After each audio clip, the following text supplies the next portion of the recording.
A spring morning, forever etched in my memory. The sound of rain tapping against the window, blending with the warm scent of cinnamon pancakes my dad was making in the kitchen. I still remember him standing there, in front of the stove, wearing his blue and white striped apron, humming a cheerful tune.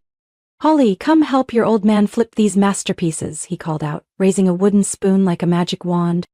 I giggled and ran toward him, but just then everything shattered. The spoon clattered to the floor and my dad staggered, clutching his chest, his face contorted in pain. And in that one moment my world changed forever. I was only 5 years old when my father passed away from a heart attack. That day I was too young to understand everything, but the flashing ambulance lights, the blaring sirens, and the sterile hallways of the hospital are burned into my mind. My mother collapsed onto the hospital floor, tears streaming down her face, gripping my father's hand even though he could no longer hold hers. I remember standing there, clutching my favorite rag doll, feeling empty and lost among a sea of strangers. My father was gone, and our house became eerily quiet. At first, my mother still held me in her arms every night, telling me bedtime stories as if trying to fill the void my father had left behind. But as time passed, she began to change. Family dinners became rare, she worked later hours, and the kitchen, once filled with my father's laughter, grew cold and silent. She no longer made pancakes on Sunday mornings. She no longer laughed as much as she used to. Then one day she told me she had met someone new. "Holly, do you remember Mr. David?" she asked, her voice gentle but uncertain. Of course I remembered him. He was a tall man with kind blue eyes and a warm smile, someone I had seen at community gatherings. "Your mom and I are getting married," she said, as if it were just a simple change in our lives. But to me, it was a shock. She remarried less than a year after my father's death. I remember her wedding day, the house filled with white flowers and the overpowering scent of perfume. Everyone was happy, celebrating that my mother had found love again, but I felt like an outsider. I stood there in the floral dress my mother had picked out for me, but inside all I felt was cold. My father hadn't been gone that long, and now another man had taken his place at our dinner table. David tried to be a good father to me. He bought me a new bicycle for Christmas, taught me how to throw a ball in the backyard, even helped me with my homework. But I couldn't accept him. I knew it wasn't his fault, but every time I saw him sitting in my father's chair, I wanted to run away. When I was 7, my mother got pregnant. The whole house was thrilled, but I didn't know how to feel. "You're going to have a baby brother, Holly. You'll be a big sister. How exciting is that?" my mother said, her hand resting on her belly. I nodded, but inside I felt nothing. After my brother Ryan was born, everything changed completely. If I had even a little bit of my mother's attention before, now it was gone entirely. "I have to take care of Ryan, sweetheart," she would say whenever I tried to get her attention. "Your brother needs me more right now." I wanted to say what I was thinking, that I needed her too, that I was still just a child. David noticed it.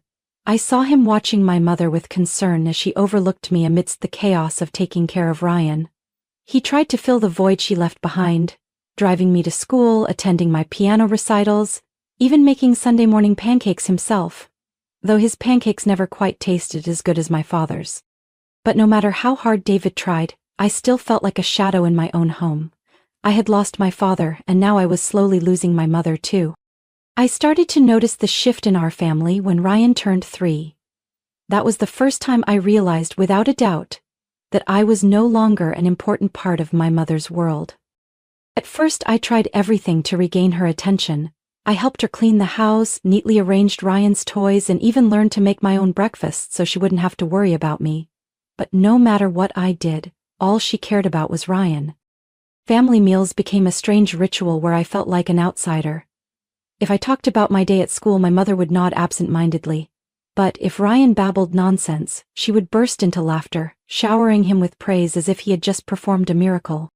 "Did you hear that, Holly? Ryan just said Mema. Oh, my sweet, brilliant boy." I looked at Ryan, watching as he smeared mashed potatoes all over his fingers. I didn't understand what was so amazing about it. As Ryan grew older, the favoritism became undeniable. If I forgot to wash the dishes after dinner, my mother would remind me immediately, but if Ryan spilled an entire glass of orange juice on the table, she would simply pat his head and say in a soft voice, "It's okay, sweetheart. Mommy will clean it up." If I scored high on a test, she would barely acknowledge it. but if Ryan scribbled some messy drawing, she would proudly stick it to the refrigerator as if it were a masterpiece. David saw it too. At first he didn't say anything, maybe to avoid conflict with my mother, but I noticed the way he quietly observed, the occasional furrow of his brows when she dismissed my achievements in favor of celebrating something meaningless Ryan had done. By the time Ryan was 6, things had gotten worse. He had started acting out, selfish, demanding, but my mother indulged him without question. Once, I caught Ryan sneaking $5 from my mother's purse to buy candy. When I told her, she simply laughed. "He's just a curious little boy," she said lightly. "It's nothing serious." But I knew that if I had done the same thing at his age, she would have punished me harshly. That was when David started stepping in. I remember one evening when Ryan refused to clean his room. My mother just shook her head and chuckled. "He's still little. I'll do it tomorrow." But David disagreed. "Sarah, Holly was that little once too. But you never did everything for her," he said, his voice filled with quiet frustration. "You don't understand," my mother snapped, crossing her arms. "Ryan is more sensitive than Holly. He needs me more." "Sensitive?" David raised an eyebrow. "Or is he just being spoiled?" I watched them argue, a growing discomfort settling in my chest. I didn't want David to fight with my mother because of me, but I couldn't deny that he was the only one in the house who saw how unfair this was. When I turned 17, David called me into his office. "Holly, I know you've been through a lot," he said, placing a thick envelope on the desk. "I've been saving money for your college. You can go anywhere you want." I couldn't believe what I was hearing. I knew David cared about me, but I never expected that he had been quietly preparing an escape route for me. "What about Mom? Does she know?" I asked. David was silent for a long moment before answering. "She doesn't agree. She wanted this money to be saved for Ryan instead. But this is my money and I want you to have a chance to build a future for yourself." Gratitude swelled in my chest. I had made my decision. I was leaving. When I left for college, my mother didn't come to see me off. "Ryan isn't feeling well," she said curtly over the phone. Only David drove me to my dorm, helped me set up my things, and gave me a reassuring pat on the shoulder before leaving. "Live your life, Holly," he said. College was a breath of fresh air, a place where I no longer had to compete with Ryan for attention. I slowly let go of the cold family dinners, the feeling of being forgotten, and my mother's blatant favoritism. I threw myself into my studies, seized every opportunity, and eventually landed a job at a major financial firm after graduation. But while I was moving forward, Ryan was falling apart. David kept me updated, telling me that Ryan had dropped out of school and spent his days playing video games, with no plans for the future. My mother continued to enable him just as she always had. Then, one day, I received a call I never wanted to get. David had passed away. A sudden heart attack at the construction site. By the time I arrived at the hospital, he was gone. I remember standing in the hallway, feeling like history had repeated itself. Another father figure, another heart attack, another funeral. At the service, my mother played the role of the grieving widow, crying dramatically for all to see. Ryan stood in a corner, expressionless, his eyes glued to his phone throughout the ceremony. I looked at them both and felt nothing but detachment. Later I learned that my mother wasted no time selling David's car, then gradually selling off his tools and equipment. She used the money to continue supporting herself and Ryan.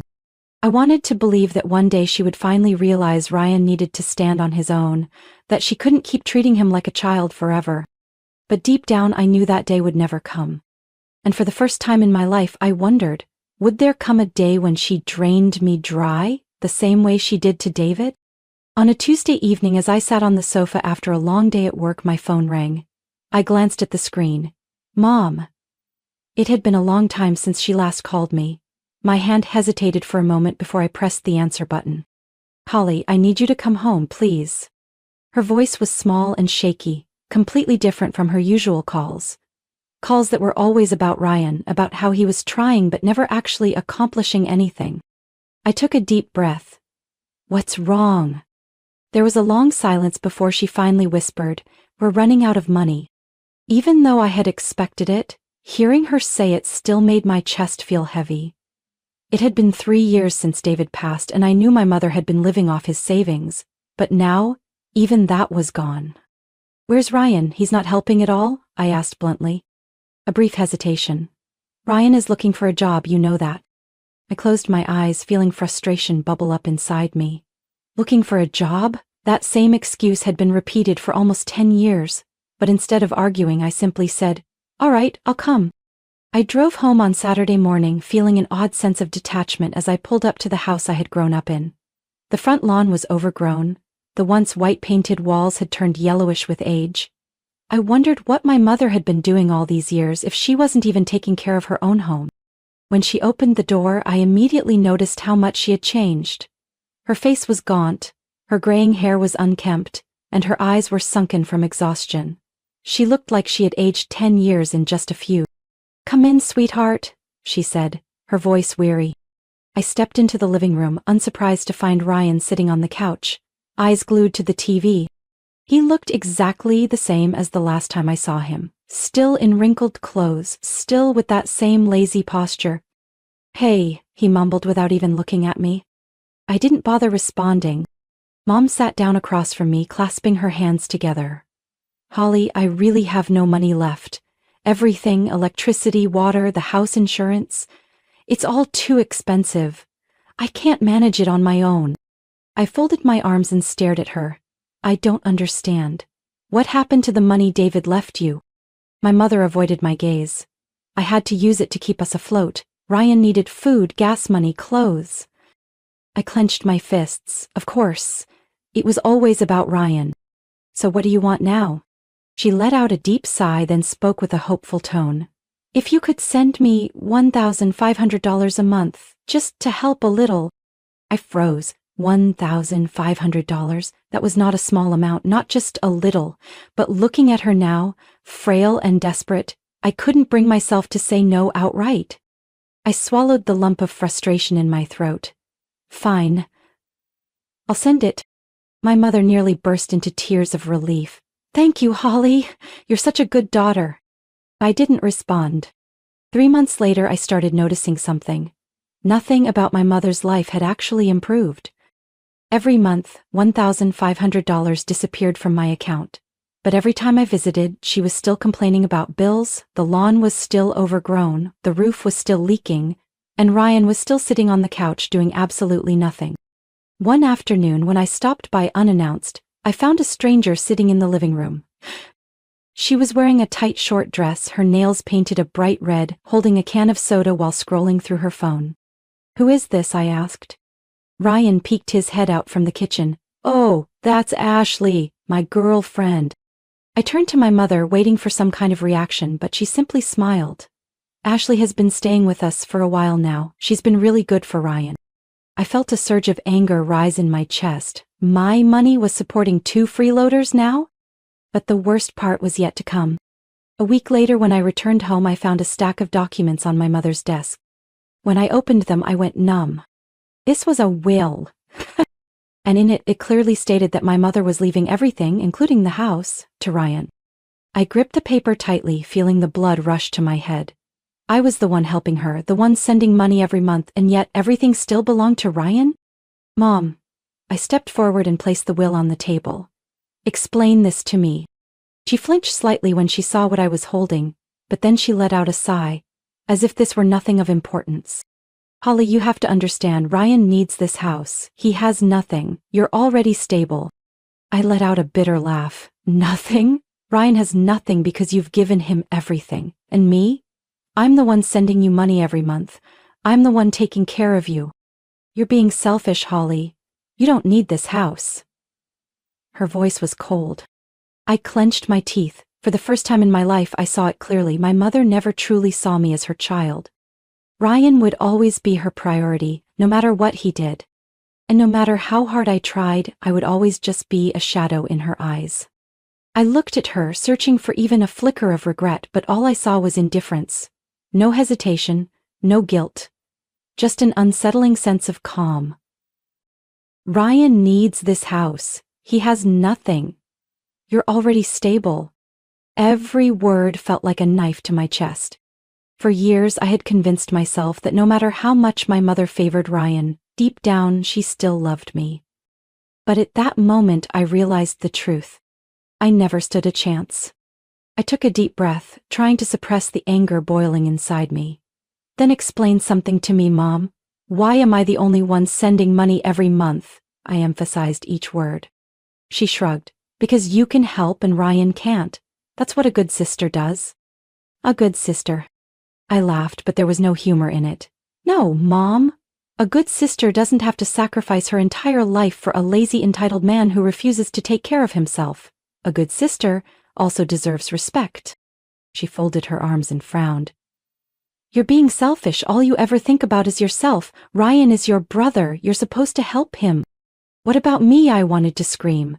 I had spent my entire life helping, trying my best, sending money nonstop, knowing it would never be enough to earn my mother's approval. I clenched my fists, a deep ache spreading through my chest. Did you ever love me, Mom? She blinked, then sighed as if I had just asked the most ridiculous question. Holly, don't be childish. Of course I love you, but Ryan is special. Special. A simple word, yet it held the weight of my entire existence. I didn't need to hear anything else. I stood up, my expression cold. You won't be getting another cent from me. My mother looked stunned, then let out a mocking laugh. Don't be ridiculous, Holly. You're not going to let your mother and Ryan starve. I stared straight into her eyes. Try me. Then I turned and walked away, without looking back. 3 days later, I logged into my bank account, went to the recurring transfers section and hit cancel. It took only a single tap, yet I knew this was the biggest turning point of my life. Almost immediately, my phone started buzzing with missed calls from my mother. When I didn't answer, the messages began flooding in. Holly, I can't believe you would do this to your own family. You're making life miserable for us. Ryan is really worried too. Do you even know how much we're struggling? The bills are unpaid. Are you really going to let your mother and brother starve? For the first time in my life, I didn't feel guilty. I turned off my message notifications.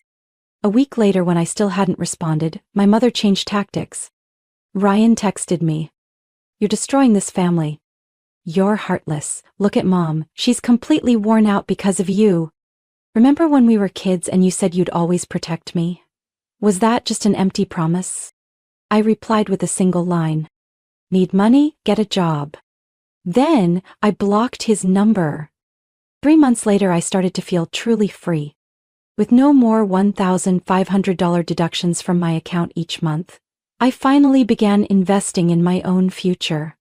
I opened a savings account, started planning to buy a small apartment of my own. For the first time in my life, I was living for myself. I no longer woke up in the middle of the night worrying about my mother and Ryan. I no longer had to endure guilt-tripping calls or unreasonable demands. I had escaped the shadow of favoritism and manipulation.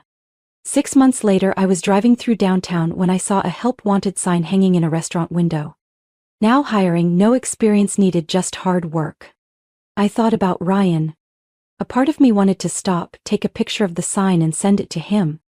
But then, I just smiled and kept driving. 'Cause now I was truly free. Some relationships, even those bound by family ties, exist only through manipulation and selfishness. Holly's story is not just a personal one. It's a reminder that no one is obligated to sacrifice their entire life for people who refuse to stand on their own feet. Sometimes the hardest choice, walking away, cutting ties, is the only way to find true freedom. Life should not be weighed down by burdens that don't belong to us. And Holly made the right choice, to live for herself. What do you think about Holly's story? Did she make the right decision by cutting ties with her family? Or should she have given them another chance? Share your thoughts in the comments below, and don't forget to follow the channel for more heartfelt stories about family and life.